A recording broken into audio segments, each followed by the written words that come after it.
بسم اللہ الرحمن الرحیم۔ السلام علیکم۔ حضرت ابو ہریرہ رضی اللہ عنہ کا خاندانی نام عبد الشمس تھا۔ ابھی بچے تھے کہ سر سے والد کا سایہ اٹھ گیا۔ غربت و افلاس بچپن ہی سے ساتھی بن گئے جو جوانی تک ساتھ رہے۔ مجبوراً ایک یمنی عورت کے پاس محض روٹی کپڑے کے عوض ملازم ہو گئے۔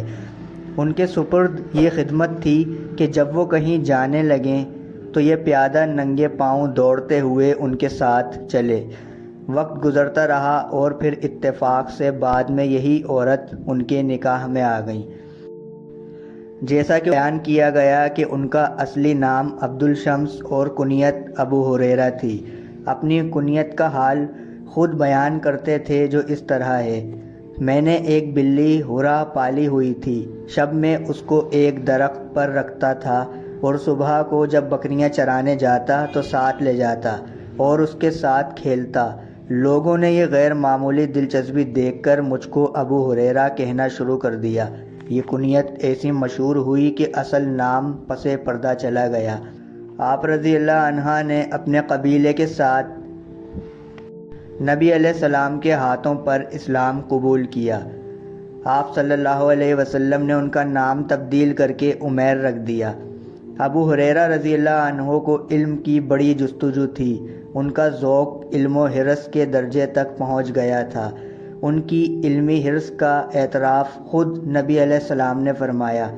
ایک مرتبہ انہوں نے نبی علیہ السلام سے سوال کیا کہ قیامت کے دن کون خوش قسمت نبی علیہ السلام کی شفاعت کا زیادہ مستحق ہوگا؟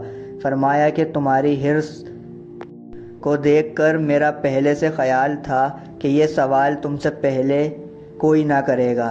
عام طور پر صحابہ نبی علیہ السلام سے زیادہ سوالات کرتے ہوئے جھجکتے تھے، لیکن ابو ہریرہ نہایت دلیری سے پوچھتے تھے۔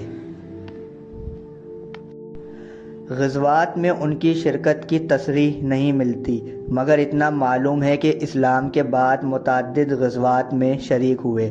ان کا اپنا بیان ہے کہ میں جن جن لڑائیوں میں شریک ہوا، غزوہ خیبر کے علاوہ ان سب میں مال غنیمت ملا، کیونکہ اس کا مال حدیبیہ والوں کے لیے مخصوص تھا۔ حضرت ابو ہریرہ حضرت ابو بکر کے عہد خلافت میں ملکی معاملات سے الگ رہے اور اپنے محبوب مشغلِ حدیث کی اشاعت میں مصروف رہے۔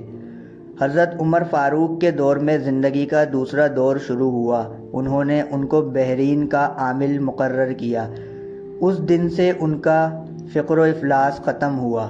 جب وہاں سے واپس ہوئے 10,000 کی رقم پاس تھی۔ حضرت عمر نے باس پرس کی کہ اتنی رقم کہاں سے آ گئی؟ عرض کیا گھوڑیوں کے بچوں، عطیوں اور غلاموں کے ٹیکس سے۔ تحقیقات سے ان کا بیان صحیح نکلا تو حضرت عمر فاروق نے دوبارہ ان کو عہدہ واپس کرنا چاہا، مگر انہوں نے انکار کر دیا۔ حضرت عمر فاروق نے پوچھا تم کو امارت قبول کرنے میں کیوں عذر ہے؟ بولے میں بیچارہ ابو ہریرہ امیمہ کا بیٹا ہوں، میں 3 باتوں سے ڈرتا ہوں۔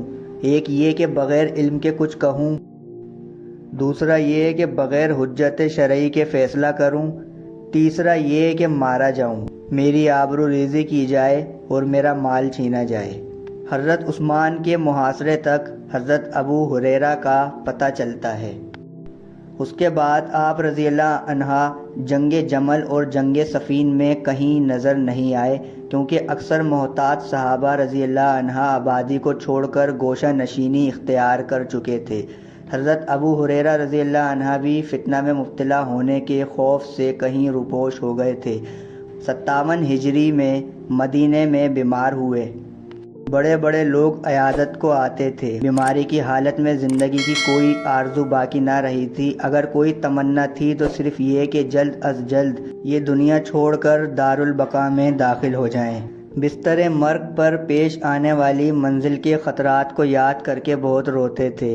لوگ رونے کا سبب پوچھتے تو فرماتے کہ میں اس دنیا کی دل فریبیوں پر نہیں روتا، بلکہ سفر کی طوالت اور زیادہ راہ کی قلت پر آنسو بہاتا ہوں۔ اس وقت میں دوزخ جنت کے نشیب و فراز کے درمیان ہوں، معلوم نہیں ان راستوں میں سے کس پر جانا ہو۔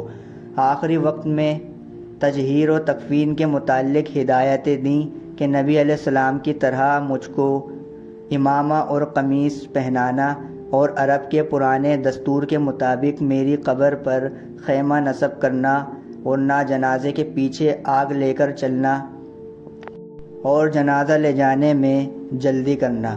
اگر میں صالح ہوں گا تو جلد اپنے رب سے ملوں گا، اور اگر بدقسمت ہوں گا تو ایک بوجھ تمہاری گردن سے دور ہوگا۔